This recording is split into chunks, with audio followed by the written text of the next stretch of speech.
Welcome to the intro portion of this episode.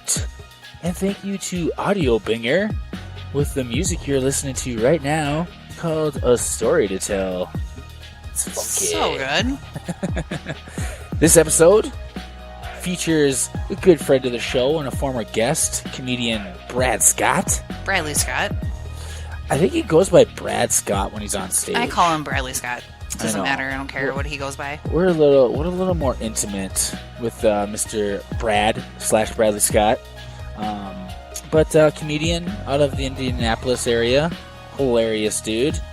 And a damn good friend of ours. Yes, absolutely. We would like to thank our sponsors for this episode.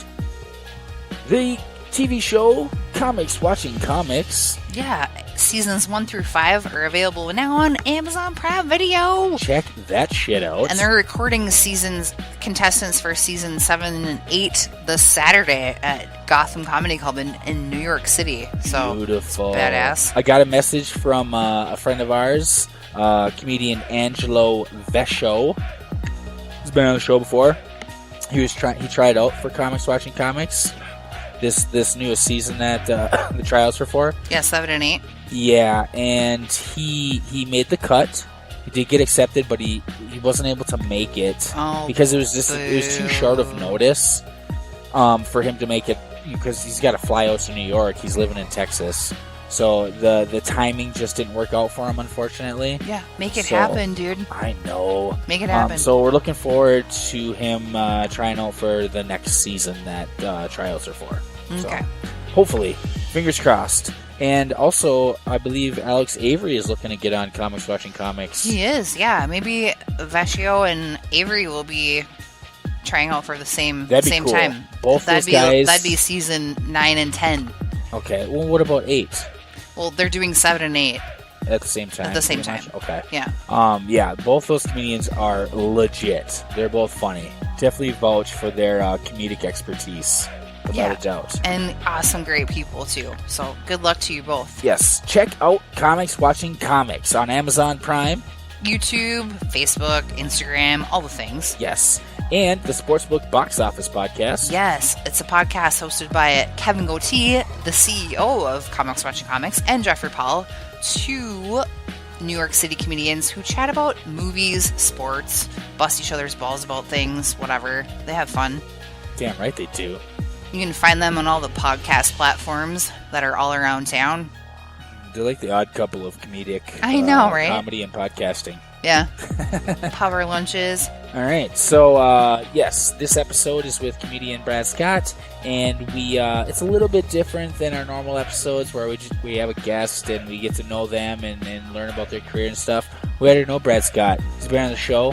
He's a good friend. Yeah, we already know about him. We were just looking to hang out and chat with him and catch up and see what he's up to and have fun. Yeah, we just do we just talk about a lot of random shit. Current we like events, to be random. Shit that's been in the news lately. And we just kind of riff. And I know we do that normally, but this one just feels a little bit different because it's just kind of a hang. Yeah, it was good. Yeah. I liked it. So, give it up for comedian Brad Scott. Enjoy. AKA Bradley Scott. Now, tonight's adventure into the unknown. Shut up and sit down.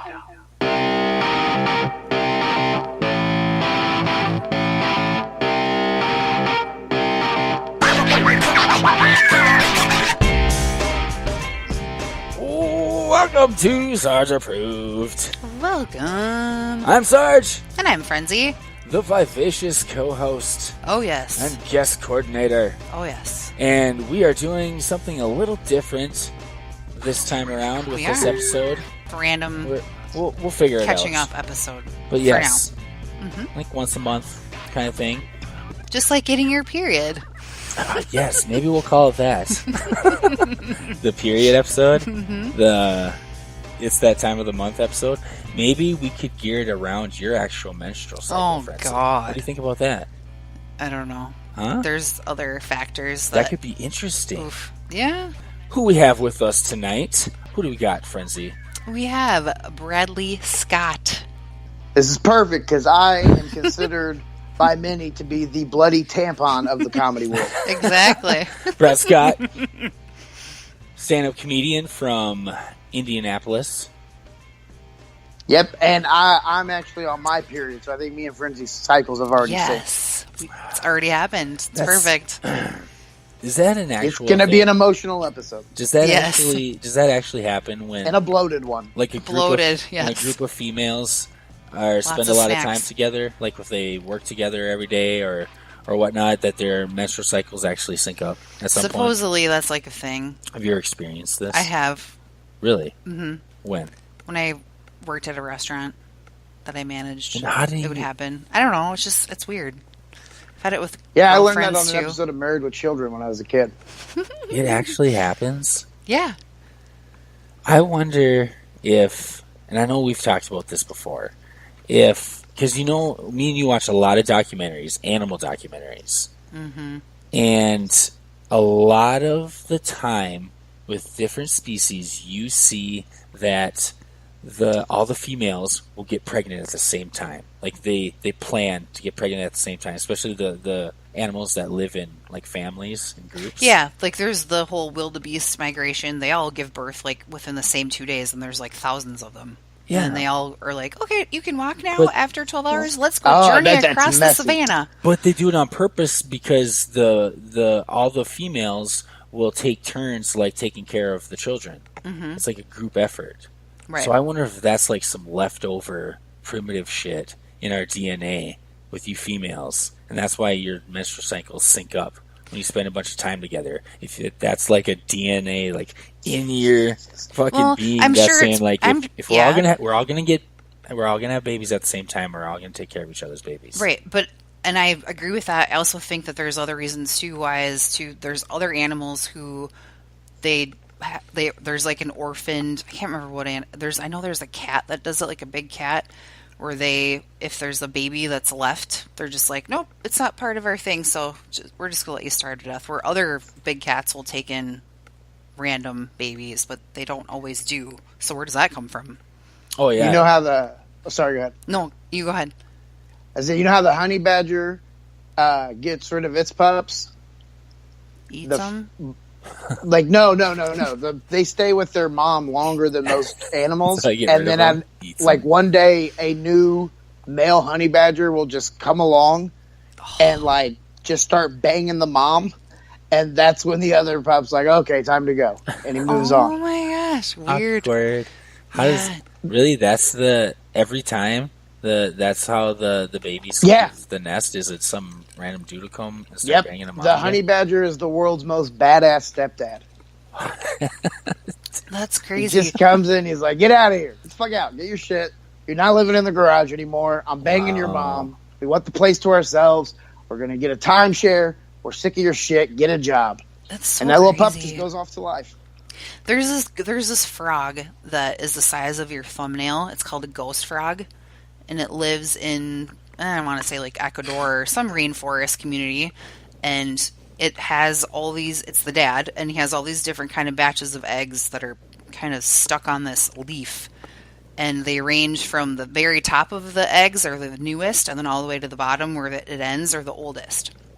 And there's these bees that attack. They specifically will go and pick out these eggs, and usually they have tadpoles in them. They're actually trying to turn into a frog. Fuckers. And it's gross. Like you see them suck one up, and then it's using its hands, it's just bleh, like a devil bee, just gross. But the dad just sits there and is stuck to on the leaf next to him, and then they start stinging him because the back of his skin or whatever looks similar to the eggs, and he just starts kicking the shit out of these bees Chuck Norris style, both back legs, front right arm, whatever, but they just keep stinging him. But for some reason he can figure it out. So then some of the other ones start the tadpoles that are formed start jumping out, and they're like, I'm busting out of here, and they just burst their own little egg and they start jumping because they can sense danger. It's crazy. It's like a tiny little fucking frog does that. That's weird. That's probably a Wednesday for them. I know. And they said they do this every day for 3 weeks until all of the eggs are hatched. It truly is just a Wednesday for them. That's a hard no. Am I the only one that I hate bees? I'm not allergic to them. I just hate them. And I know that we're in a point in our world where it's like, we got to save these bees and protect them. But every time I still see one, I'm like, nope, I'm killing it. Like that's not the one. So it's going to die. Yeah, I don't know, they always just cause panic within me when they I seem like them. assholes. They kind of do. Like, I'm just sitting here, and now you're coming up to me and interrupting what I'm doing. Honestly, I think the yellow and black is very aggressive. Yes. I think if all the bees died, I know how important they are for, like, pollinating and shit, so, like, plants grow. Because we need plants to breathe. I get it. But can't we figure that out? Well, we have. They have figured it out. They can do, like, man-made pollinating. They've done it, and it has, like, amazing results. So if the bees got wiped out, we would figure it out. We're not all just going to fucking die. Yeah, have you ever noticed we do that with everything? We're like, if we lose the last of this potatoes, it's like, we'll figure it out. We'll make new potatoes. Bees are fucking badass, though. It would suck to lose those little fuckers. We could probably eventually recreate all those things, but if bees were actually going to be wiped out, there would be so many things that would probably die within such a short amount of time. There's no way we could keep up with all of them. The only reason you don't like bees is because they can sting you, dude. If they didn't have stingers, you would be just fine with them. They're little fluffy, like, caterpillars. And wasps and they make are honey. worse. Wasps will continue to sting you over and over again. A bee, once dicks. the bees are kind of like more like, I just kind of might be stupid, like a Care Bear mixed with something not smart. I'm just flying around and I sting you. Well, I'm dead now. Yeah, that seems pretty petty. It seems like bees are pretty petty. Like, yeah, I'm willing to die just to, make your arm itch. They're basically robot aliens. They're like the most robotic animal in the fucking animal kingdom. But they're so badass. Not only because of their fucking breath-giving contributions to the plant life on our planet, but the fact that they make honey, that they're one of the only animals that can make their own fucking food. I need to pause this for a second. They can make honey. Are we discussing like honeybees, bumblebees, honeybees? I'm talking honeybees. Or wasps, like, because wasps are bees. Total dicks. We're talking about bees. And like, what do wasps do? Wasps are the ones where their stinger, where they can take it out and sting you like a bunch of times in a row. I'm aware of what a wasp is. I'm just saying, like, I'm confused. How do they contribute to society? Like, bees pollinate and everything else. What do wasps do? Like, what? Or are they just out there fucking stinging people? Frenzy's looking it up right now. They kind of remind me of ants. Like, I feel like they've morphed from ants. Oh, yeah. But I think they also... You're crazy, evil ninja I think they ants. eat other bugs and other things that... They seem like they would. They're monsters. They're also helping, like, crops and stuff, like farmers. Like, they feed on locusts or things that would be a detriment to a crop or something. Evil fuckers. Okay, here, 5 things. See, me and Frenzy have this running list that we're constantly adding and subtracting to. It's a list of animals, every living thing on the planet, including plants, that we decide and agree on whether we can eradicate it from our planet because we just don't think it needs to be here, or keep it. I was so right. Things that we just think are cool, or we should probably keep around because otherwise the entire human race might be wiped out, that kind of thing. Oh, you got to change it to just it would eliminate the race. Because if you go with things that are cool, I mean, that broadens that list a lot. Because I had a good one as to whether we needed it or we could let it go. But if you make it one, I know you guys are both going to vote yes. Which one? Elephants. I'm cool with elephants sticking around. No. Well, that's what I'm saying. Of course you are. But would our planet be different if elephants were gone? No, I think we'd be just fine. They don't have to serve. We don't have to at least believe in our very limited knowledge of the animal kingdom. But whether they serve a purpose or not, we can still decide to keep them if we still think they're cool. But I mean, like, if isn't an elephant kind of just like, I don't know, like a dude who talks a big game, but at some point you just realize he's crashing on your couch the whole time, like he doesn't have a job. Because what are they doing? Apparently in the dry season they use their tusks to dig for water, and that for helps, them, like, dredge up whatever things. They're not digging for water for us. It's not like they're leading humans over there by their trunks. I found some over here. But for other animals, like they're help supporting fuck those other animals. Can we let's build a well? Yeah, or put like one of those Connecticut systems. They don't serve much of a purpose. And they eat a lot of bigger vegetation, so they're creating kind of pathways for smaller animals to like navigate through. But they'll fuck with farmers' crops and shit too over in Africa and whatnot. They'll just jack up their whole source of food for their family. Right, all but the time. They also shit a lot too, so that leaves lots of seeds to be replanted. Fuck yeah. And they're helping create more growth. They're making the soil that's good for the crops that these farmers are growing, and then they're coming in and eating. They're like, this is my shit made this, so I'm going to eat what grew out of it. This is mine, bitch. Yeah. What are your thoughts on the elephants in the circus? Gross. I don't like it. That's some sad shit. I don't like any circus animals. But what if there's like an elephant who likes it, who's like, who wants to be famous, enjoys the attention? Really? Yeah, his name is Dumbo. How many elephants have the ability to let a human know that they're enjoying their time at the circus?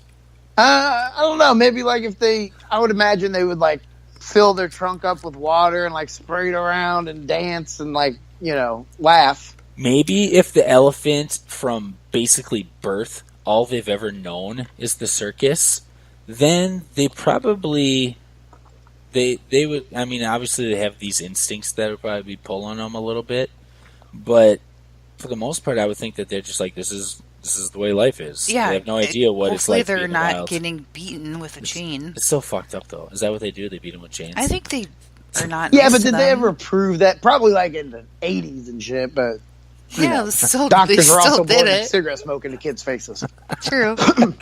Okay, so I just want to relay a couple facts between wasps and bumblebees. This is important. So this, and I can't say this word. Entomologist? Yes, thank you. Entomologist from Canada was talking about Canada wasps and how that they have a chemical signal between each other, and if they sense danger, they're like, come on, let's do this. And they all just like attack. Wait, what? Yeah, they have a chemical signal but that they can alert between each other. If they're under attack, they'll send out an alarm to alert each other and be like, let's do this. And then they'll all come and help. See, that's some creepy shit. That's an alien. Exactly. Oh, no. You want to know something even creepier? There's a species of ant. I can't remember the name of the species. But what they do is they get like 1,000 of them on you. And then they send a signal, and they all bite at the exact same time. That's so creepy. What? Right? Yeah, so you don't even know they're there because they just sneak up on you and they don't bite you right when they get there. Like, they all get there and then they get in position, and then one of like the head guys like, all right, everybody. And then they just, bam. Crazy. That's fucking crazy. And I assume that these ants probably have at least... Their bite's probably somewhat poisonous. Oh, there's probably not enough to kill you if just a few ants are on you, but if they all bite you at once, probably Dundee. Yeah, or those other ants that have those huge pinchers where those boys in Brazil had to put their hands inside there. Bullet ants, yeah. Ugh. Their bite is like excruciating, like just one of them. Kids have no idea what it's like on the other side of the fucking planet. No. I would never live in Australia. Have you seen the shit that they have over there? Mm-hmm. Pretty much everything over there can kill you, right? Yeah, pretty much. It's amazing how like... I think their sharks are on land. Yeah, the Sharknado type shit. Well, they've got... I mean, they've got one of the biggest concentrations of great white sharks besides down south. Everybody in gets South jacked Africa. in Australia, right? Is that the most common place that shark attacks happen? Is Australia? That sounds Great about Barrier right. Reef. At least for great white, I would have to imagine. Mm-hmm. That sounds about right. Yeah. I think there was that and video other of the places girl in getting Australia her leg bitten too. off by a great white was in Australia. Yeah, most of them they're usually off the Barrier Reef, but other times they're in random places too. But a lot of it is in Australia. More of it is kind of being seen in California, which is weird and creepy. Where? in 2017, November, a great white attacked a guy that was spearfishing off of Pebble Beach, California. Yeah, I don't go out to the ocean. Should have been spearfishing. Yeah, which in California, like a great white, really? There's definitely been a surge in shark attacks in California. Definitely. Like Santa Barbara, like kind of more mid California, if you're talking like north to south, like steering more north. So they're moving. Yeah, they're moving, or they're just being more... Because the smartest shark in history was the great white from Jaws 4. Because he knew to attack Chief Brody's son. And then he went from the, northeast of America down to the Bahamas to go after his wife, his widow. Which one was Jaws 4? The Revenge. The one with the banana boat scene. Oh, yes. I remember being on a banana boat in Mexico after watching that, and I was, like, terrified. I wonder if I saw that one. I may not have. Literally, that's the plot. The shark attacks Chief Brody's son in, New York area, and then his widow goes to the Bahamas, and so that same shark swims to the Bahamas to go after her. Because sharks have the capability to want to seek revenge. I mean, they got to the fourth movie. It wasn't so a family member of the original Jaws or something. Well, the wife was the actual wife from the first movie. Okay. She played herself again, so she had to be halfway through, oh, this is a piece of shit. No, the shark wasn't the shark. It's the offspring of the original Jaws. Yes, I believe so. Yes, taking revenge. Yeah. You killed my daddy. Hello. My name is Inigo Montoya. You killed my father. Prepare to die. And that's crazy. He didn't even get the person that killed his dad. They say at the beginning of the movie, a heart attack did it. Your son will do. Will do. You can't blame that guy, man. I mean, he was a heavy smoker, and he had to go through two, life-risking encounters with a great white shark. Yeah, it's super stressful. They needed to stop after the first one. And I don't know, have they ever made another good shark movie since Jaws, with the exception of Deep Blue Sea? There's one that I saw that was more like Blair Witchy, where it was they were being recorded. I can't. Is it weird if I actually kind of like Deep Blue Sea? Oh, Deep Blue Sea is Deep great. Blue Sea is good. Not to mention the greatest soundtrack song in movie history, which is LL Cool J's "Deepest Bluest." My head is like a shark fin. My head is like a shark fin. Deepest bluest, my head is like a shark's fin. Deepest bluest, my head is like a shark's fin. Yeah, bluest, my head is like a shark's fin. Deepest bluest, my head is like a shark's fin. Deepest bluest, my head is like a shark's fin. Deepest bluest, my head is like a shark's fin. Man-made terror, 100 jaws of death. Battle cross my depths, I'll pause your breath. I caught you, you sink down 40,000 leagues. You guys did an episode of that on the Showdown, didn't you? Yeah, we did Jaws, but then I kept playing that song because it's the greatest shark song in history. Okay, that's what it was. I listened to that one. I mean, could you imagine the Samuel opening Jackson. to Jaws instead of that orchestra song if it's just LL Cool J, deepest, bluest, my head is like a shark fin. The one I'm talking about is Open Water. Oh, I remember that one. That was... Do you remember? That was where it was that couple, they got left behind scuba diving. Yep. On some excursion. Yeah, the found footage. Yep. Well, I don't know think it about was. that, It wasn't but- found footage. There wasn't another dude. It was based on a true There wasn't story. another dude floating in the water with them with a fucking camcorder. The world needs to see this. The world's gonna want to know what happened. We have to tape this. Honey, stick with me. It's just us and Steve. Well, Yeah. the movie, I think, it was shot for $500,000. It seems And like it. Yeah. guess how much they made? A lot more than 500,000. Wait, are we doing the showdown game that they play? No, Where- just Oh, I'm just bankroll or asking bust? the question. Bankroll or bust. Okay, so how do you play it, Scott? Scott, lead us on this game here. I was sure will approved. Basically, $500,000 was the budget. We each get a leeway of about $50,000. So I'm going to say $94 million. Okay, you know what it is. I can't guess. Okay, so $94 you million. two. It was released in 2003. It's tougher with the smaller budgets because you get less leeway. So with this, since two of us are guessing, do we just whoever's closer? Yeah. Because usually it's just Corey guessing, right? Yeah, and I think we would just both be wrong. Okay, so you say 94 million. I'm gonna go above that. I'm gonna go 120. At least you didn't go Price is Right on me in 95. Yeah, 120.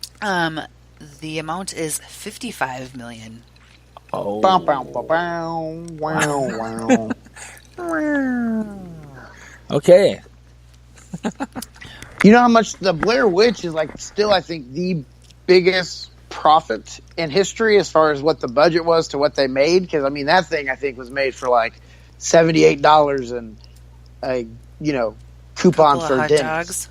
Really? What about that first Paranormal Activity movie? Because that one... I think the Blair Witch still beat it because of how little the Blair Witch cost to make. that Paranormal Activity, I bet you it costs less to make that one. Which one are you looking up, Frenzy? Blair Witch. Okay, I'm going to look up Paranormal Wait, Activity. you think it costs less to make the Paranormal? No, because they had to rent the house. They had to do the effects. And Blair Witch, the effect the house was they used, the guy who made Paranormal Activity, it was his fucking house that they used. Yeah, but still, they had effects. Whereas the Blair Witch, the effect was like the director was like, I'm going to go tap on the tent. That is true. Nothing happened in Blair Witch until the very end. Okay, which one are you And looking even at? that was just a dude standing in a corner. So, Blair Witch was released on July 16th, 1999. Okay. What do you think their budget was? I get it. Oh, I thought, okay, we're guessing the budget now. I'm going to say $5,000. What? No. Okay, I'm gonna say 100,000. Okay. And what do you think how well it did at the box office? Wait, well, who's right? Who's closest on the budget? 60,000 was the budget. And what did Brad guess? 5,000. Oh, I'm closest. It was not that much of a difference. Okay. All right, box office money. Oh God. I'm gonna say 150 million. 200 million. $248.6 million US. Beautiful. Okay. And how much was Paranormal Activity cost to make? So it cost $60,000. That was the budget for Blair Witch. Yep. Right. Paranormal Activity budget $11,000. Wow. How much did it make? Box office $193 million. Ooh, that's still pretty close. That's got to be the biggest. It's still $50 million less. It wouldn't be by a big margin, though. That's $182 million profit. But Blair Witch had what? Blair Witch was grand. better. Blair Witch was $60,000 to make, but they made $248 million. So they made $247.4 million. $248.6. Okay, do we need a calculator that here? Sounds good. Where's the calculator? Why do we need a calculator? Because that's really close. No, it's not. I wouldn't even know how to do the math on that, to be honest with you. Okay, 193.4 is how much Paranormal Activity made? Yeah, million. Okay, and how much did it cost to make it? 11,000. Oh, then Blair Witch has got it because then it Blair only Witch cost has got it. $49,000 more to make, and it made 50-something million more. It made $0.6 million, which covers the cost of making it. So it made $248 million. That's so close. It's like $50 million. All right, Blair Witch still has it. It is not close. Yeah, it's not close. I don't know why you guys keep saying that. But God, I know 11,000 is like 10% of 60,000 or something, but yeah, that's not even right. 20%, maybe. But let me ask you this: can I trade you if I say, hey, pay me $49,000 and I'll give you $50 million? Well, yeah. How does that? I mean, that's It's not really a trade, though. Like, they're... Player, which is the queen. Yeah. That movie was... It came around at just the right time. That's got to be one of the first found footage movies, right? That kind of set the whole thing off. That, and yeah, I believe that. And it was like the first movie to take advantage of like internet marketing, like early internet, like, you know, AOL. I remember seeing like the website and stuff for it. What year did that come out? 96? I want to say like 90. Yeah, probably around Blair there. Witch? 99. 99. 98? July 99. Okay. That's right, 99. Yeah, because I didn't start really getting on the internet until about 2001. When I'd be on like Yahoo Chat and shit like that. God, remember the early days of the internet? There was like, it's like now you go back and look at like, what the fuck were you doing all the time? Well, when I was a senior in high school, after spending all day in school with your friends, I would get home and I'd go on Yahoo Chat and I would talk on Yahoo Messenger to all the friends that I had talked to all day at school. And we just talk on Yahoo Messenger. That was the thing to do. And then I would be up late at night in random chat rooms, just fucking with people. Like it was the new version of prank phone calls, where you just go into a random chat room. Usually, I like to go into themed chat rooms that I did not belong in, and just fuck with people in there. Chat rooms that I was not a part of that particular marketplace or theme. You know, like I remember I went into one night, late at night, where it was a chat room for people who are like RV enthusiasts. Like their whole life was RVs, like the kind of people who like sold their home and they live on the road in an RV and just travel the country. Those kind of people. Got the kind of guy that like sees you at the gas station in your RV and he's like, "Oh, is that the H series?" Right? Yeah. and you I would share a piece of beef jerky together. I would go in there and just fuck with them and act like I was one of them and be like, "Yeah, I got the new." I'd just make up names of RVs, and usually people would be like, "What the fuck is that?" It didn't take long, but yeah, you just come up with random ways to fuck with people. The themed ones are the funnest. Me and my friends, when we were in like early high school, it's like 14, 15 years old, we used to get on his dad's friend's computer late at night and try to just like we had these pictures his sister had downloaded on the computer of some. It was the dude that was in 10 Things I Hate About You. He was like the jock guy, and we would send those to girls to get them to send pictures back to us. And we were like, "Oh, they're all models," but really they were all old guys. Oh, you should have sent Heath Ledger instead. We thought that'd be too obvious. Do you remember him, Frenzy? I do. Andrew Keegan? Mm-hmm. Yes, that's him. He was in some other show too. He was one of those dudes that was like this. He was like the modern day Charles in Charge. He was one of those like Teen Beat, fucking Tiger Beat covered dudes. Zach Morris as a teenager in all the teen movies. What was his name? Then Zach Paul. Wasn't it? Mark Paul Gosselaar. Yes, Mark Paul Gosselaar. Have you ever seen Zach Morris's Trash on Amazon or YouTube? His Trash?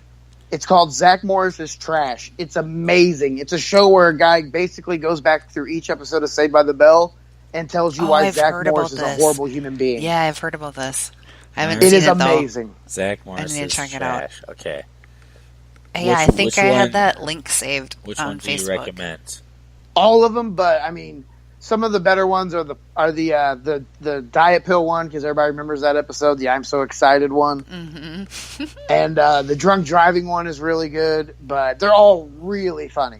If you grew up watching Saved by the Bell, it's so good, because you realize, Zach Morris is a terrible person. Can you play? Is it lit? Can we play it is it audio like friendly, or does you need to see it? I mean, because it's basically all that the video is just photos of each scene that he's talking about in the episode. The time Zach Morris got Jesse hooked on caffeine pills. Yeah, see? Zach Morris is trash. Jessie is frantically guzzling coffee so she can stay awake to study for a geometry midterm. She tells Zach her dream is to go to Stanford, and she needs straight A's to get in. Zach's not worried about the midterm, because he says he always sits next to a nerd and cheats. Lisa and Kelly tell Jessie to relax, because the midterm isn't until Friday, and they play a song on the jukebox they can all sing along to. Zach sees this nice moment, and instantly wants to turn it into a way for him to get rich. He says a friend of his dad is a record producer looking to sign a girl group. Zach says he'll be their manager, and they'll make a fortune. Zach asks them to drop everything and go audition for this strange man right now. But Jessie says she doesn't have time. You know, because of the whole studying and dream of going to Stanford thing she was literally just talking about. They tell Zach they just sing to relieve stress and have fun, usually in the lockers. This gives Zach a great idea. Jessie is spreading herself too thin and gets a C on a quiz. Lisa and Kelly console her, telling her it's just a quiz and she can make it up on the midterm. Slater offers to help her study. Zach is ready to act on his great idea. Get you recorded. You're going to the girls' locker room. Yikes. Zach sends a recorder cup into the girls' locker room to trick the girls into singing into a concealed microphone. Slater is helping Jessie study when Zach barges in through the window to announce his record producer contact loves their locker room demo and wants to play it for his boss. Jessie is outraged Zach would record them like that, until Zach tells her the producer liked her voice the best, which is certainly a lie, because all the girls were singing at the same time into a broomstick. After Zach leaves, Slater sees Jessie has been taking caffeine pills to stay awake. Slater warns Jessie these pills are very strong and potentially dangerous. Jessie, overwhelmed by the pressures of school and her new music career, ignores his advice. Zach shows up the next day with big news. The record label loved the demo, but there are 3 other girl groups they're considering signing. Zach says they'll make up the label's mind for them by creating a music video to show off their hot teenage bodies. Jessie says she doesn't have time because of her many academic commitments. Zach tells Jessie she can't let everyone down. Jessie succumbs to Zach's peer pressure, then takes more caffeine. No, we don't need to. I kind of want to, but I want to put people through that. Oh, yeah. That's great, though. I love it. Awesome. Oh. He's got a funny ass storytelling. He's not situation. Even. I wonder if he's purposely trying to be like monotone like that. Like, here's the information I'm feeding to you. Oh yeah, totally he is. Totally, but he throws in a little kind of yikes to keep you. Wow. But even just so how he can even just stay like so straight faced like that, or just be like that whole monotone thing the whole time, is what he's saying. And it's all true. It's all true. The information is fact. Some of the shit that happened in some of these shows that we watched growing up, you go back and look at it and you're like, wow, what were we watching? Some of these scenarios are dark. There was a I remember the show Little House on the Prairie. There was like a boy that was born with like extra hair all over his body. Like he was like a monkey boy? Like they called him like 8 Boy or something. What? And this guy like bought him and had him in the circus. What? Yes. Had him in the circus, and he lived in a cage, and he was probably like 10 years old. I'm not even joking. And then they came to Walnut Grove for like the circus, and of course, like one of the Charles's kids. You sure? Yes, like saw it, and they like. When did Little House on the Prairie? When was that supposed to have taken place? The setting of that show. Frontier days, like 18, whatever the fuck that was, 1850s or something like that. Are we guessing, or do we know? Well, I'll look it up. Here, I'll race you. That would suck, right? Because it was like back in those days. It's like, I'm going to get some food. I might not make it back. Maybe, well, yeah, because it was in America, and it was like early like settlement days. Well, the myth of the Old West was 1783 to 1920. The territorial expansion of like all the territories was 1607 to 1912. But the show, that's got to be like what, early 1900s? Yeah, I was guessing like 1940s, 1950s. No, 1840s, 1850s. Well, it was just that was North Dakota. Yeah, right. 1955. But there was really, I remember there was an episode of that, and I was like, what is happening? That's fucked up. I never liked that show. I remember watching it when I was a kid. It was like my parents were too cheap to buy cable, so it was the only thing that I could get on TV most of the time was Channel 2, and it was like random. That's how I like started loving watching cooking shows. Be like Jacques Pepin was on there with the crazy drunk lady, Julia Child or whatever she was. But like watch actual like legit episodes of them cooking together. I don't remember anything about the show, really. I was so young. But I'm sure it's terrible. Yeah, did your parents let you watch The Simpsons? I did, yes. No, mine did not. I couldn't watch Married with Children or Night Court either. What? Did they call Full House Michelle? No. Okay. No. Usually that's the same parent. No, they didn't do that. My dad would he'd bust me because I'd always watch the shows he wouldn't tell me not to watch. I told you not to watch this show, and I was like, I know. So then I just kept doing it, and then he finally just stopped saying something about it. I was like, it's Night Court, or Married with Children, it's not But I also grew up going to Catholic school, so I had the whole kind of you shouldn't hear swear words because I don't care if you listen to them, but I don't want you to go to school and repeat them. You'll burn in hell if you hear swear words. My dad wasn't like that. It was just I don't want you to get in trouble repeating them. Yeah, I had friends that I was considered a bad influence because I was able to watch The Simpsons, and everybody's like, "No, you can't watch. You just watch Michelle or Urkel. Those are the two good shows." Gross. Fuck yeah, those shows are awesome back in the day. They were good. Hey, let me ask you this: as a comedian, what do you think about this Monique shit? Monique? Yeah. I haven't heard about Monique. I was expecting a question about Louis C.K. or Aziz. You haven't heard about Monique? Oh, I'm good with Louis C.K. Who did she sexually assault? Seriously? I have not heard about Monique. No. You know who Monique is, right? Mm-hmm. Comedian? Really? Wow. Precious. She apparently got offered $500,000 from Netflix to do a Netflix special, and she turned it down, and then started this campaign to boycott Netflix because of gender and race discrimination, because she is the most decorated comedian of all time, and she deserves the kind of money that Dave Chappelle and Chris Rock and Amy Schumer were getting from Netflix. Okay, wait. I thought that was somebody else. I thought it was somebody else for some reason. I didn't know that was Monique. That was her. Wow, yeah. She's wrong. How ballsy, though. Yeah, she's trying to get on that Time's Up money. It's so weird. She's like, me too. I want to get paid. Yeah, but $500,000. I'd be pretty goddamn happy if somebody offered me $500,000.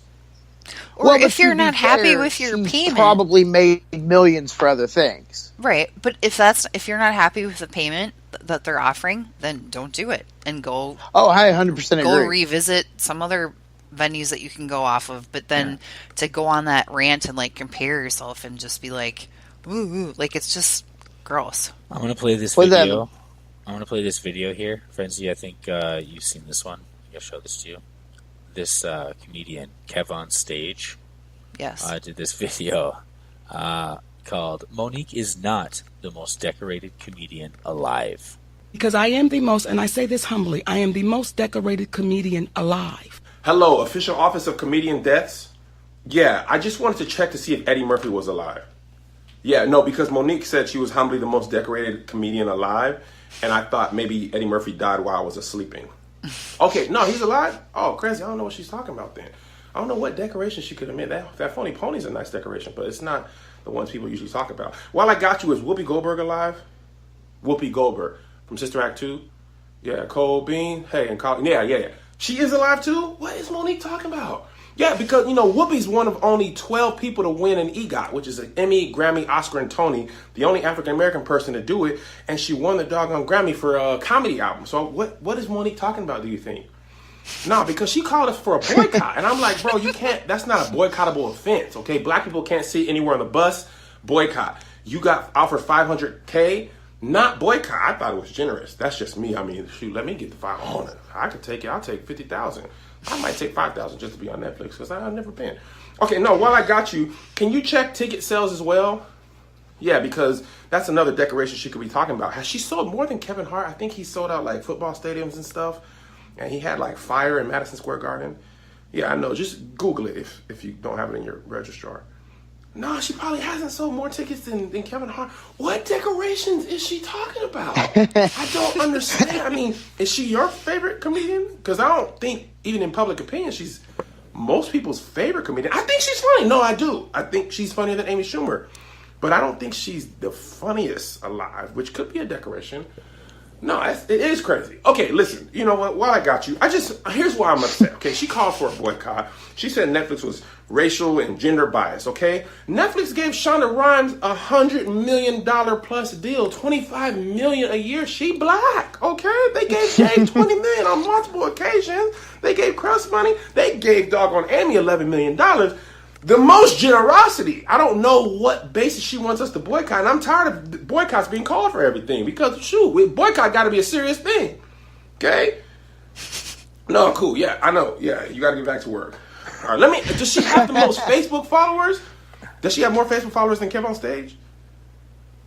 She doesn't? Your boy out here. All right, go. I'm going to let you go. All right, have a great day. That is great. Yeah. That's funny.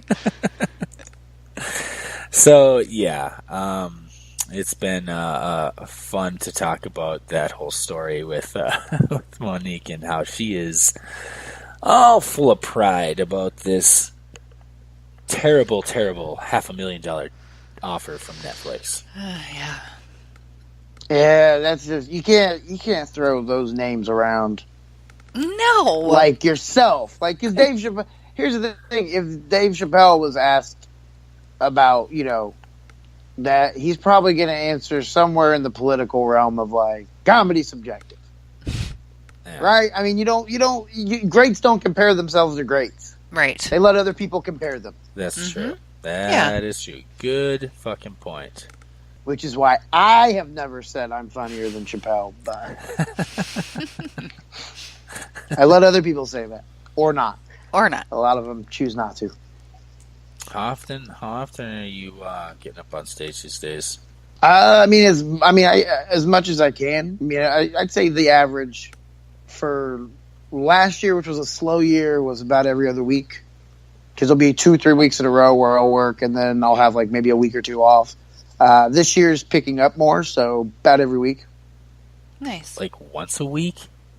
No. Like, I'm sorry. I mean, like working, like the weekend. Like it's usually Wednesday. Okay. Thursday. It's like a Wednesday through Saturday, or Thursday through Saturday, or sometimes Friday, Saturday. Gotcha. When are you coming to Minnesota? Didn't you say you're coming to Minnesota this summer or something? Yes, the first week of May, I believe. I'm going to be at Goonies in Rochester. Oh. Ooh, that's like... How far is Rochester from here? Probably an hour and 20 minutes. Oh, we're going. We got to go. The 4th and 5th. I'll be there May 4th and 5th. With Dave Landau, who's one of the best comedians in the world. All right, we're going. Dave Landau, that sounds familiar.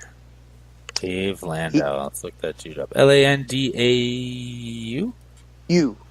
Dave Landau. Comedian Dave Landau. Oh, shit. You got some competition. There's a dude named David Scott that's performing there this weekend. At Goonies? Yep. There can only be one. I'll have to make a call. He is going to be pissed when he shows up. So, yeah, we got to go see that show. Yeah, because like there's moments like this. This happened this past weekend. I was at my home comedy club, Crackers, here in Indianapolis. The headliner for the weekend was a guy named Matthew Broussard, who is hilarious. Very, very funny. Very nice.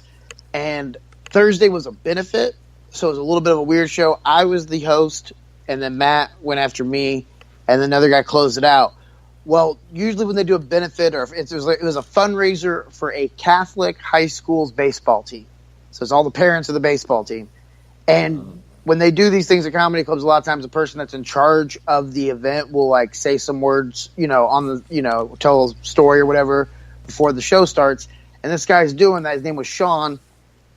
And me and the other two comedians, Matt and the other comedian, are standing in the back by the green room talking. And then we all three notice that he's crying. And so we're paying attention to figure out why he's crying, because we want to make sure that it's like not talking about somebody that, that has a disease that one of us is going to make fun of or bring up. So we figure out it's kind of a benign reason, but I just said out of nowhere, I thought there was no crying in baseball. And Matt Broussard, the headliner, goes, you should say that in your set. And I was hosting. I was the first one up. I just looked back at him and I go, I'm going to open with it. And then I went on stage and I was kind of cocky, feeling kind of cocky because the last couple of months I had been on fire. I hadn't had a single bad set. And so I went up on stage and they play a little music. I go up there and the guy was sitting right there, towards the front. And I was like, hey, how about another big round of applause for Sean, everybody. They started clapping. I was like, that was very touching, man. I was very touching. I was like, I will say that I was under the assumption there was no crying in baseball. And it was just, gasps. Like I had just offended their God. They hated me from that point on. Like, oh, just Sean, sir. He is a saint. He adopts kids with AIDS. Jeez. So you just ate shit that set then? Oh, yeah. And then I thought, like, at the end, I would, like, bring that Sean guy. I'd be like, hey, Sean, we're cool, right? And then if he said, yeah, I'd bring him on stage. Like, hey, man, can we hug it out? And then they'd clap, right? So I do that. And when he's coming on stage, they refused to clap. It was almost as if they thought Sean had betrayed them. And they turned on Sean. What? And so we just hugged for about 5 seconds in awkward silence. You know what would help is if you recruited some League of Their Own fans, the movie League of Their Own. You. How dare you, Frenzy. And they like that movie and they've liked hearing that before from Tom Hanks. So they would be like your supporter. That would have been an amazing strategy had I seen it coming. But that's also I don't know if Facebook gets that specific. If you hit like the targeting, I think you'd have to pay quite a bit for them to actually do that. Probably. Frenzy pulled up the Goonies Comedy Club website here that you're doing in Rochester in May, right, May. Mm-hmm. And in the page here that says about Brad Scott, it says this: he has battled entire armies alone, slain dragons, and feasted on the meat of mythological beasts. He is Brad Scott, a supernatural force in the craft of stand-up comedy. In a world in desperate need of laughter, Brad Scott emerges as our only hope. Half of the week he is mild-mannered single dad, doing things as routine as going to the park, watching cartoons, and making pancakes. But when the time calls, he jumps into the nearest bar or nightclub, and in a flash, he changes into one of the best up-and-coming comedians of our time. He is not the hero we want. We didn't ask for you. He is the hero we deserve. That actually started with this booker telling me I needed a bio. They were like, they gave me all these people to kind of use as an example. And I was like, these are all stupid. And I was like, all comedian bios sound the same. So I was like, I'm going to make mine just so ridiculously dumb that if whoever reads it gets it, then they're going to love me. You know what I mean? Like, it's going to be a good gauge. I like it. Because first of all, I hate when people call stand-up comedy a craft. That's why that's in there. That's taking it way too serious. It's a craft. Comedy? This is my craft. Yeah. Good for you. Thank you. You just talked about your dick for 7 minutes. Well, is the craft the same as, do you not like if somebody refers to it as an art? As an art form? Kinda, yeah, kinda. Because here's my thing. That's what our entire business makes fun of. Is people that take themselves that seriously. That's why I also think comedy award shows are dumb. Because comedy award shows are what comedy literally makes fun of. It's people taking themselves too seriously. And same thing, people will be like, there's a rule of 3 in comedy. You have to use 3 examples. That's dumb. What if 4 is funnier? Yeah. Well, there's no rules in the way that you do your comedy, that your act is comprised. There's no rules there. There really isn't. People may have with what you're putting on stage. There's no rules, but but that's not the same as like award shows or, No, comedy award shows like the Comedy Central tried to do, the comedian award shows. Like that's just. Oh, I never saw comedy. Those. We don't give each other awards. It's award shows for stand-up comedy. They had it for like 2 years, and everybody that was a comedian was just Jerry Seinfeld. Actually, at one of those award shows, literally did an entire acceptance speech saying how dumb award shows are. Wow, that is weird. I've never seen. I didn't. I thought you meant for like comedic acting and shit. Just comedy. No. I'm talking about stand-up comedy, specifically stand-up comedy. Yes, that is weird. Yes, that's strange. Because how do you even gauge that? What's the criteria? Right, comedy is subjective. Ticket sales. See, to me, that's what defines success in our business is ticket sales, because that's the entire business model and idea is get people to come out, pay money to come out and see you. That's why I think it's always really funny when I hear open mic comedians call people like Larry the Cable Guy trash or say that they're not good, because I'm actually like, they're way better at their job than you are. You don't even not like their comedy. I don't like Larry the Cable Guy's comedy. It's not for me, but I'm aware that the guy is getting paid, $250,000 per show, and that's pretty successful. Yeah. And most of those guys would trade their soul to come up with a character that got them paid like that. Exactly. And, I mean, how many people... I mean, do you think that the fact that this Larry the Cable Guy is a complete character, it's not the actual person at all, and the fact that the guy's very rich off of this character, but the fact that he had developed a character and he's not, just being himself on stage, do you consider that like selling out or? No, not at all. I mean, like if I could come up with a character that was that popular, I would do it in a heartbeat. Right. Now, there's nothing to say he can't go do stand up, as himself, kind of like he could go do small clubs and stuff like that. He chooses not to. I don't blame him for that. It doesn't bother me. Yeah, but how weird would that honestly be? It's good because he's not taking up a weekend in a club. He's doing he's doing places I'm not going to be performing at, so it leaves weeks open for me. But if he got up on stage as himself, I can't remember what his actual name is. Dan Whitney or something? Yeah, something like that. If he got up on stage as Dan Whitney, not as Larry the Cable Guy, and it's not like, unless he put on some elaborate disguise, he can't just be himself on stage. Everyone's going to be like, get her done. He's branded him. He's already branded himself. Like there's no. Well, that's what I'm saying. Back. He would have had to have done it through the years, right? And then there would be people that would be fans specifically of him. Yes. And would go to those shows, but he didn't. And again, I don't blame him. I mean, why do the 200-seat comedy club for your true diehard fans when you could just go do, the 10,000-seat theater? Right. Well, and I think there's something to say about everyone has their own kind of style of comedy, and if you choose to, I guess, make more of a show out of it, having a character and like even making an accent up or having a costume that goes along with it, like more power to you, I guess. But I don't know. I feel like it'd be more, you'd want to stick with the creative side of it because that's why you're doing it mostly. It's pretty rare when a stand-up comedian develops like this basically alter ego, this alter persona as their character as a stand-up comedian.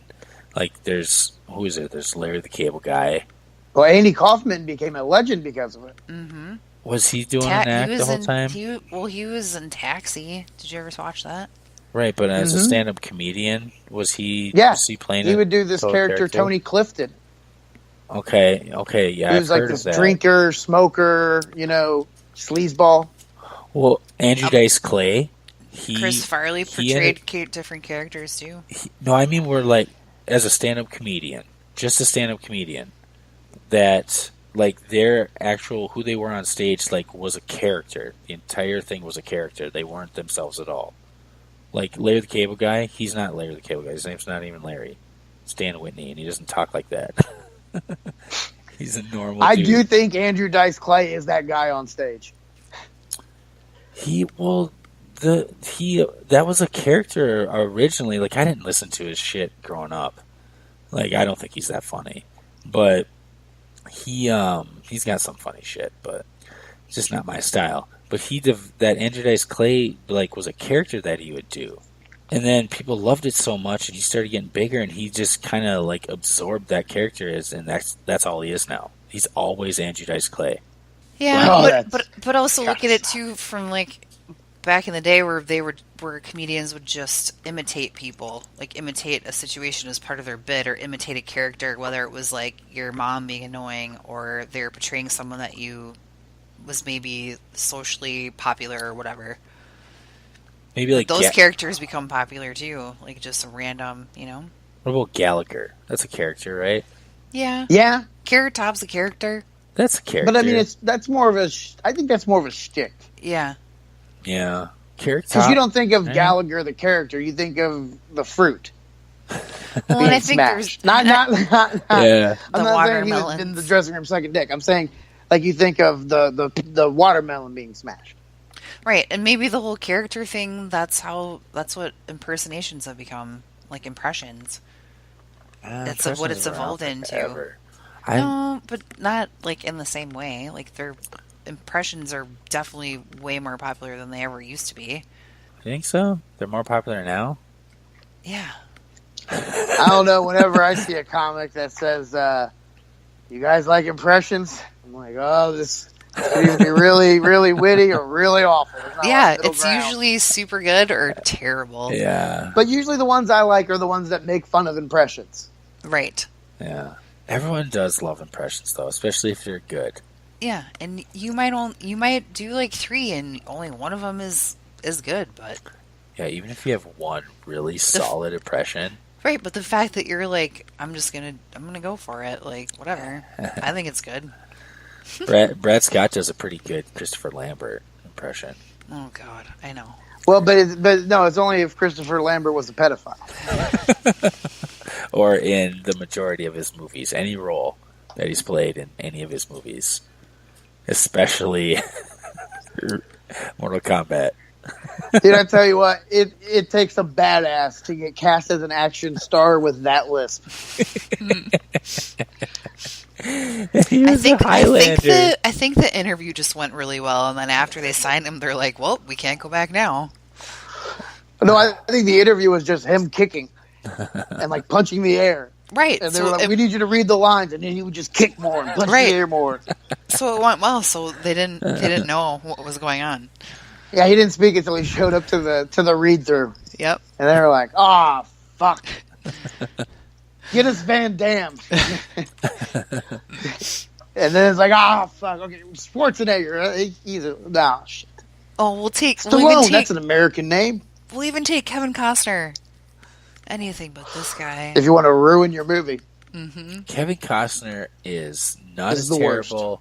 No, he's not. No, he's not. He is not as terrible. He's the worst. No, he's not. How can he he be the worst? No. It's not fair. Okay, people felt like you were protecting one of your own there because that's the only reason somebody could defend Kevin Costner. He's not as bad as people make him out to be. People treat him like he's the Nickelback of acting. Him and Keanu Reeves because I like a couple of that. Nickelback songs. Exactly. And I don't like any Kevin Costner movies, with the exception of The Bodyguard. I think it's because talking shit about Nickelback has become such a cliche that it's just popular to bash Nickelback. And I think the same goes for Kevin Costner. He has had some his good movies movies. are so bad.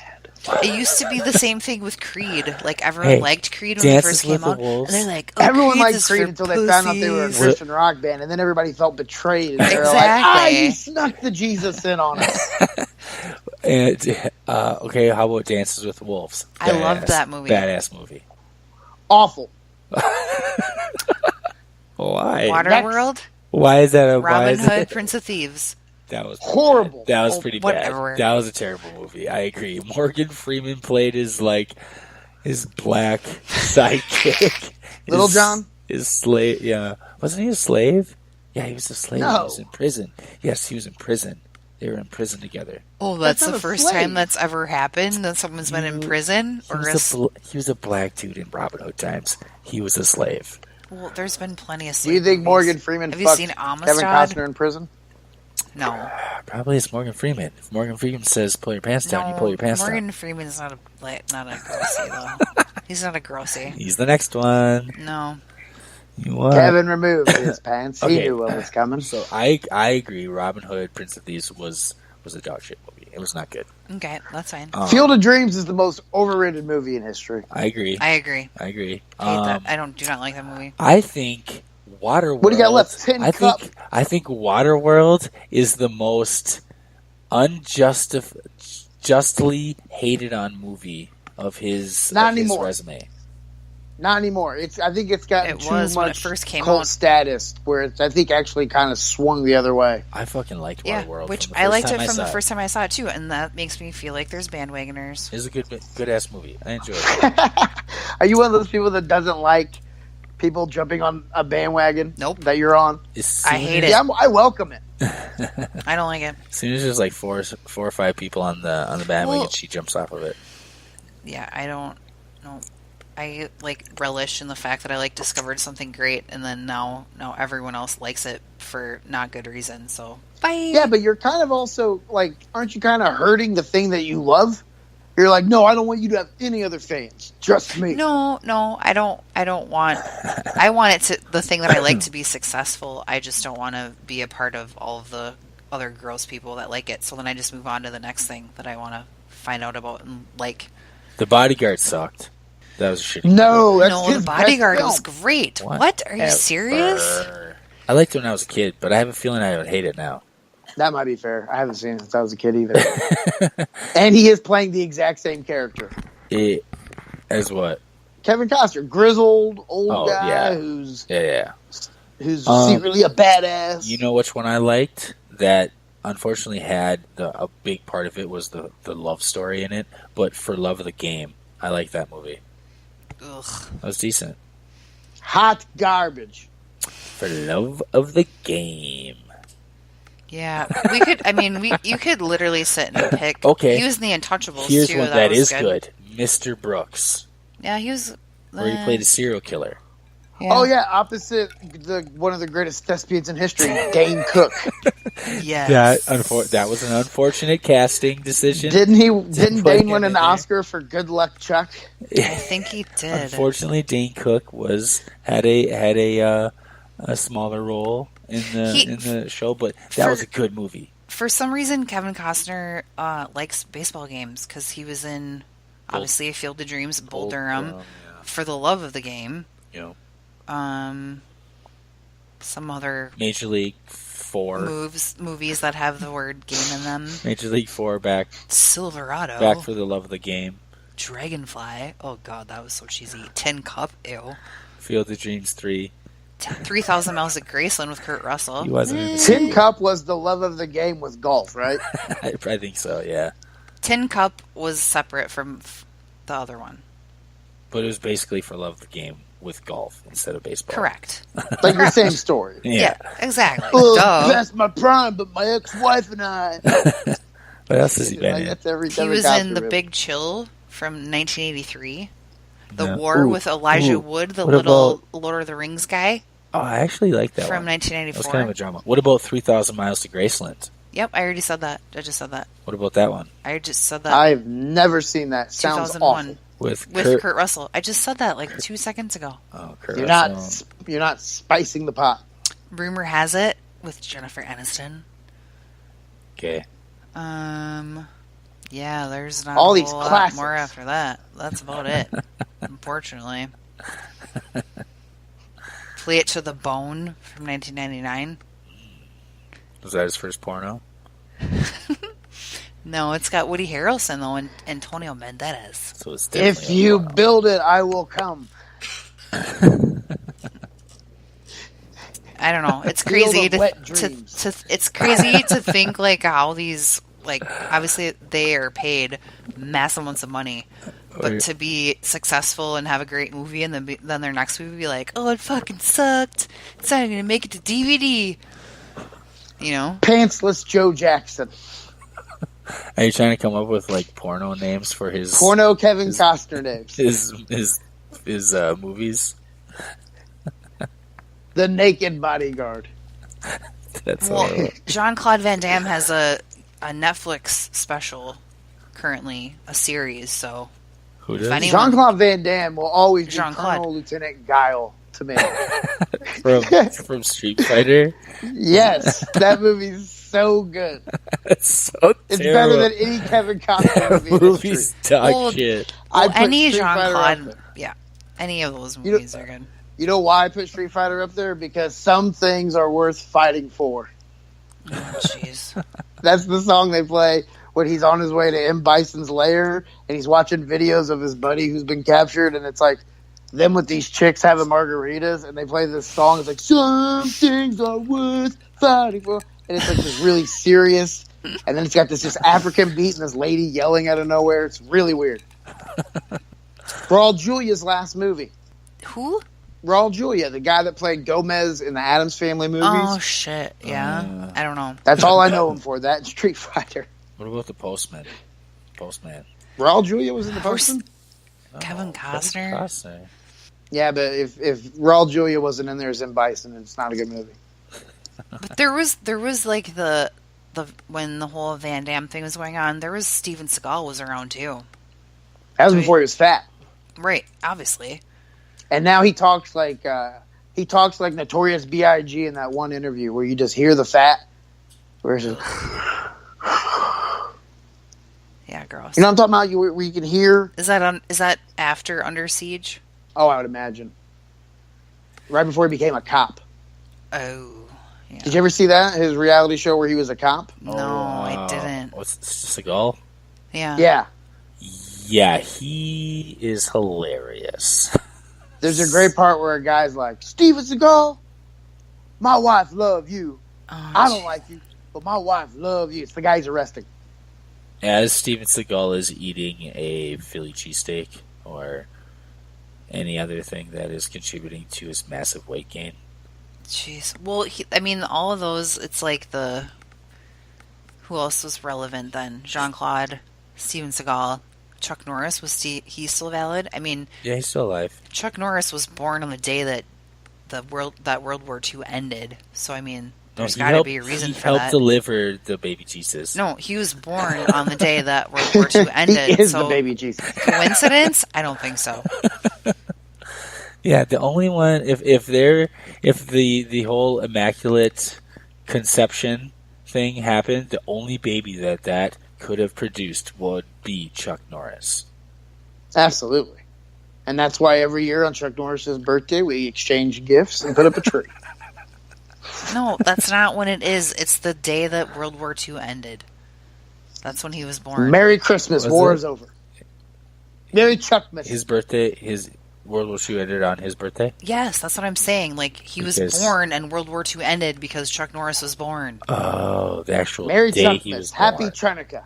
The actual day he was born. Yes, the actual day he was born, World War II ended. That's because Chuck Norris was born, and it's like this whole. Stop it! Now it's not funny anymore. Like, whatever. Yeah. Well, you know why Hitler gave up? Because the eyes of the Ranger were upon him. Yeah, when you have to explain the joke. Yeah, I'm done. Texas Ranger. We totally fucked up our joke, Brad. In the 90s.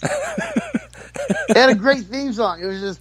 When the eyes of the Ranger are upon you, everything you do he's gonna see. When you're in Texas, look behind you. That's where the Ranger's gonna be.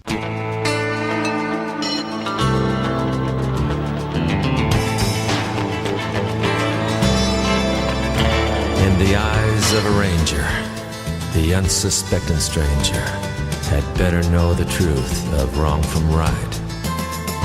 'Cause the eyes of the ranger are upon you. Any wrong you do, he's gonna see. When you're in Texas, look behind you. 'Cause that's where the ranger's gonna be. Well, that was Walker, Texas Ranger? I'm going to send you a loop of Little House on the Prairie, and I'm just going to make sure that plays all around you, the theme song. It's already been in my head since you were talking about it earlier. That and all the people are running down the hill. I can't do it. Terrible. I know, I tell you what, I can't sing. Chuck Norris would kick Michael Landon's ass. Oh, whatever, he would not. I don't believe that. Probably Michael Landon's dead, so. Not back in the day. Welcome. When they were both alive. Michael Landon's alive. He's not alive. No, he died like a long ass time ago. So long ago. But the day Chuck Norris was born. No, Chuck Norris was born in the end of World War II. Thank you.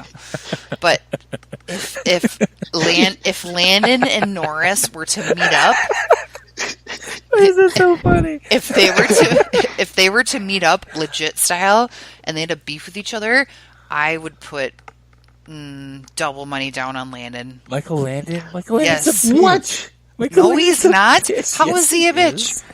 Because he's against Chuck Norris. Yes. Chuck Norris was a I forgot about all those Michael Landon is so tough rhymes. He's friends with angels. Chuck Norris. He's friends with like angels. Remember the world old guy, champion in fucking karate or whatever the old guy that he was friends with on. What was that show with the heavens? Touched by an angel. Touched by an angel? No, that's not Touched by an angel. It was Heaven. like Heaven Can Wait. Which, by the way, just sounds like a bad name for a show. Heavens, yeah. Heaven's not so far away. Angel Wings. Angel. No, Seventh Heaven. No, that was the dad. That was Touching Angels. Yeah. That was sad. Who would have thought of all the TV dads between Dr. Huxtable, the dad from Seventh Heaven, and Al Bundy? Al Bundy would be the morally upstanding one. Highway to Heaven. Oh yeah, that was a movie, wasn't it? No, it was a TV show with Michael Landon. It was a TV show. Yes. I'm thinking. It was I thought it was a song by ACDC. I'm thinking of Heaven Can Wait. It was pre-Quantum Leap. I'm thinking of. Oh wait, Heaven Can Wait's with Warren Beatty, right? Yes, I believe so. And didn't it have that Burns dude, the old dude? Milton Burns? Steve Burns? George Burns? George Burns, yeah. Oh, yeah, George Burns. Remember that fucker? Oh, yeah, that they say he has cigar a huge smoking fucker. He was like 300 years old, nowadays had a cigar, talking shit constantly. Had a big penis, apparently. He was the first Hugh Hefner. He was all cock. That's why he was such a tiny man. Well, he's a comedian. So I appreciate both of you letting that sit there. Corey can take a note.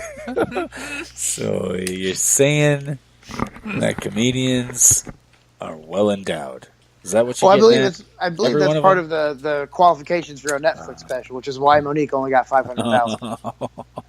And Amy Schumer made 11 million. Huge cock. It's pretty decent. Huge. Not as big as Chris Rock and Dave Chappelle, but granted, they are black men. And exactly. Amy Schumer is a white woman. Yeah, pretty big penis for a white woman. Apparently, she still has an 11-inch cock because you get about 1 million per inch, is what they're saying. So, Dave and I'm going to owe Netflix money. Dave and Chris Rock are in the 20s. Damn. Monique, 1/2 inch. Just a nub. I think they should charge her a bill for having to deal with her stupid ass. Yeah, bitch, here's a bill for all this. You didn't accept our offer. That's they don't fine. care. But They're so rich. I know they wouldn't care, but it'd just be funny to be like, someone put her in her place, please. They're like, keep talking, Monique. All you're doing is digging a deeper hole. Right. You're just gaining fans but where does by the day. Where does that confidence come from, though? Like, where is it like, this is what I think, and I'm going to say it to everybody. Like, why, like, just be, like, thankful for what you're getting offered. Like, and if you're not happy with it, then figure it out yourself. But, like, why have to do this whole... Well, it's like the David Hasselhoff, like, chowing down on the Big Mac wasted, which is an amazing video, by the way. But...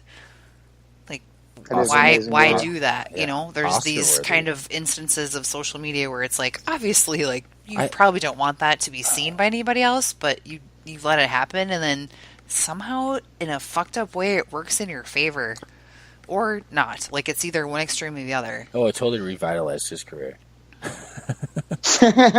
not saying it revitalized anything. He got more attention, though. I'm saying, like, Monique, I think she's gotten more success as an actress than as a stand-up comedian. I didn't even know. I think she was nominated for an Oscar. I don't know if she won. She's done a lot of acting. Like I've known her for more acting. Yeah, not from stand acting up so much. But I just there's I don't know, something that makes me believe that, like, why like, she's obviously angry about something. It can't just be about the money. She's a strong black woman. She's flexing. Picking the wrong fight. She's flexing. Yeah. She's flexing on Netflix. Netflix is just going to drop a House of Cards season, and everybody's going to be like, oh, Monique, maybe you shouldn't have asked for that much. I don't know. So you're not doing that My Way podcast anymore? What happened with that?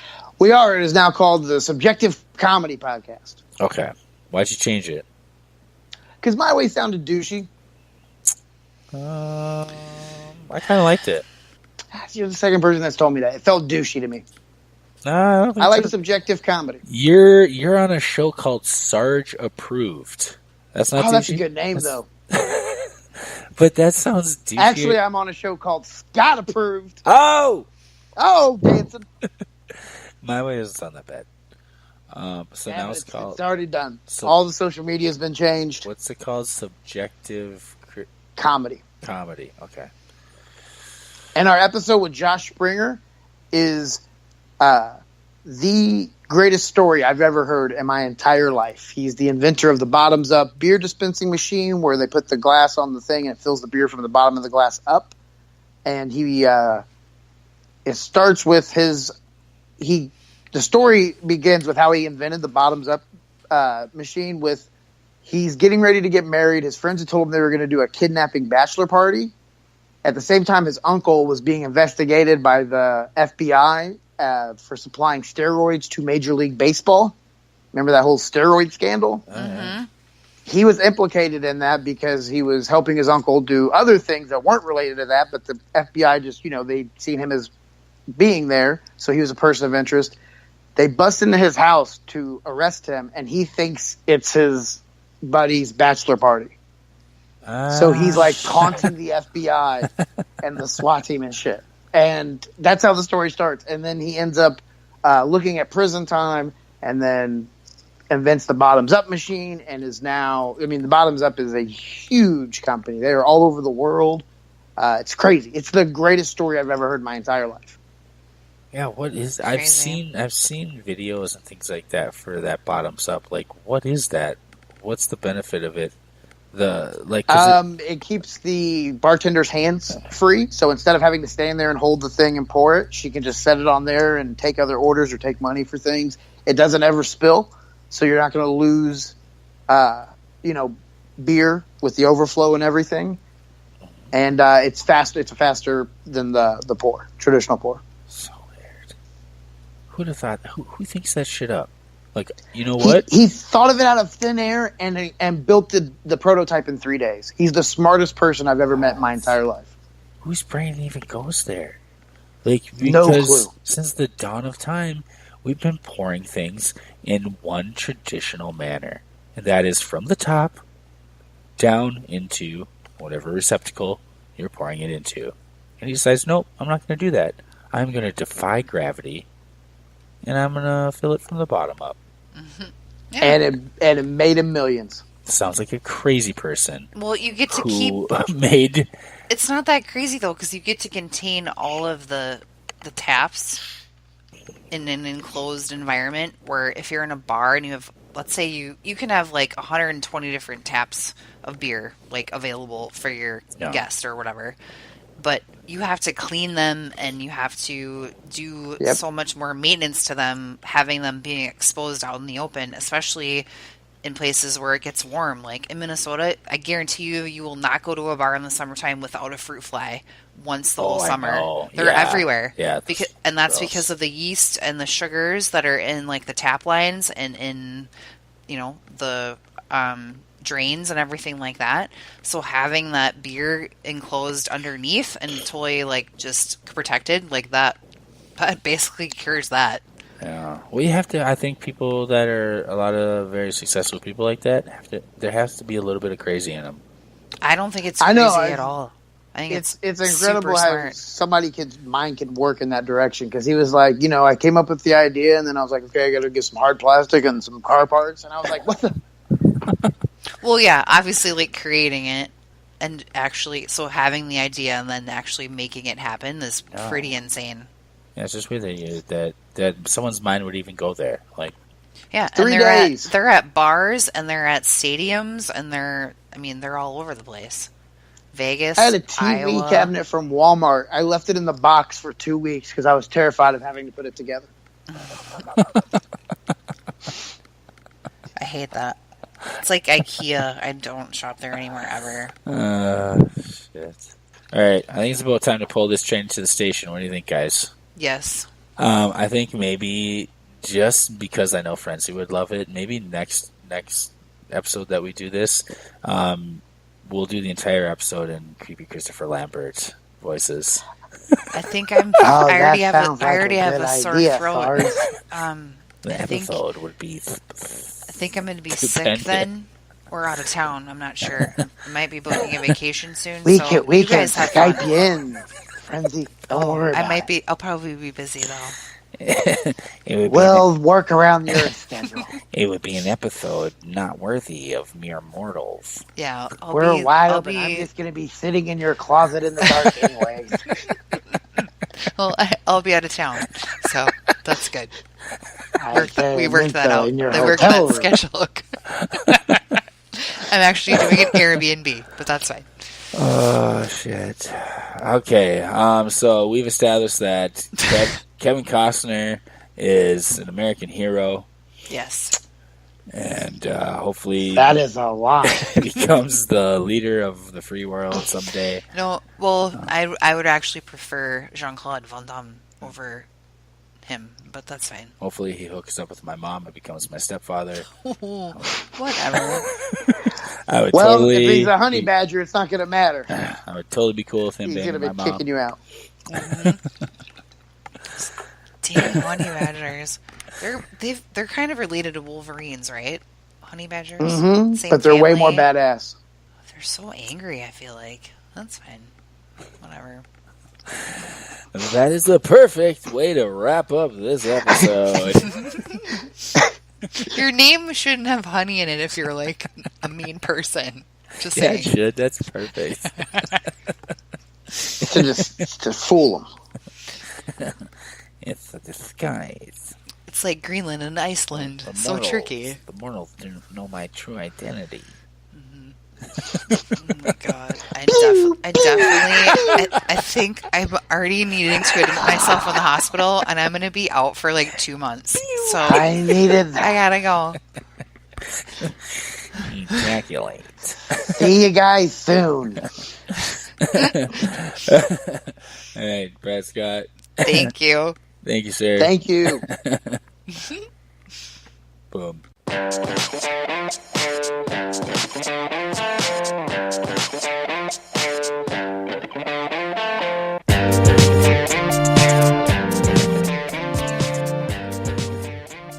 Time to wrap up this episode with an outro. Let's wrap it up.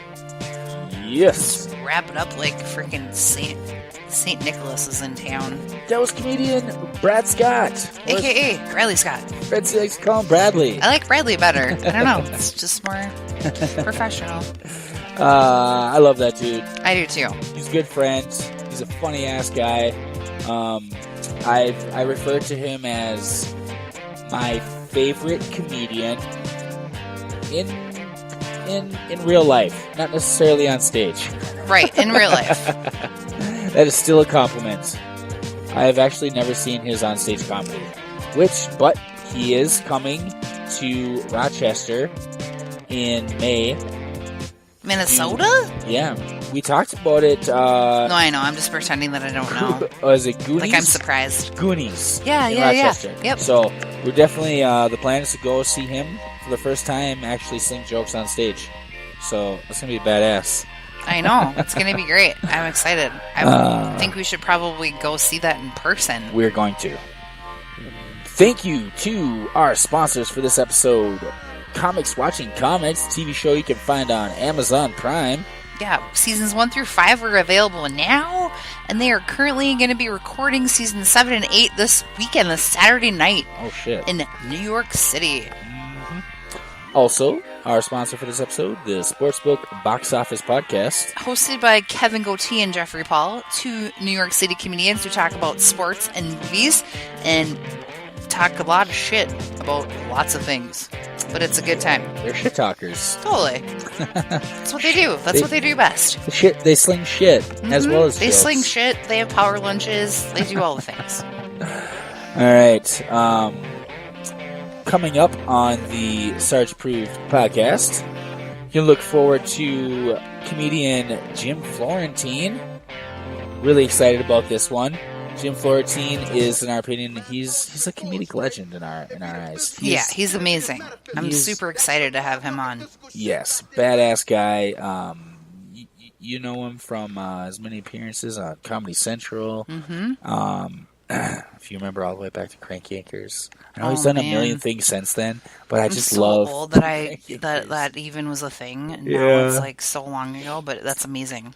Coming up that'll be our last episode for the month of February.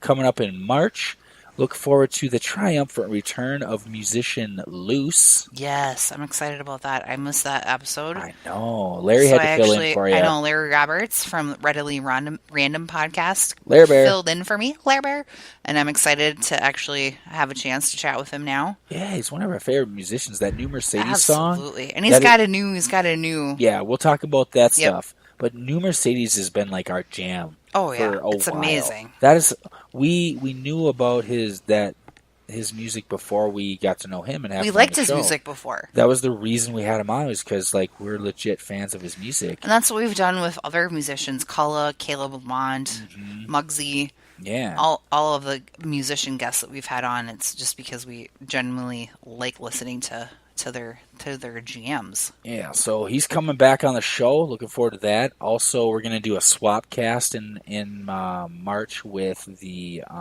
Manners Optional podcast. Manners Optional, a fellow Minnesota podcast. Yes. So that's going to be a good time. We always enjoy doing swap casts, and there's a couple of good dudes over there that run that show. So look forward to that. We're also still trying to lock down dates with John Heffron. Mm-hmm. And Pete Johansson. We're hoping we can lock down the date in March. He's looking to come back on.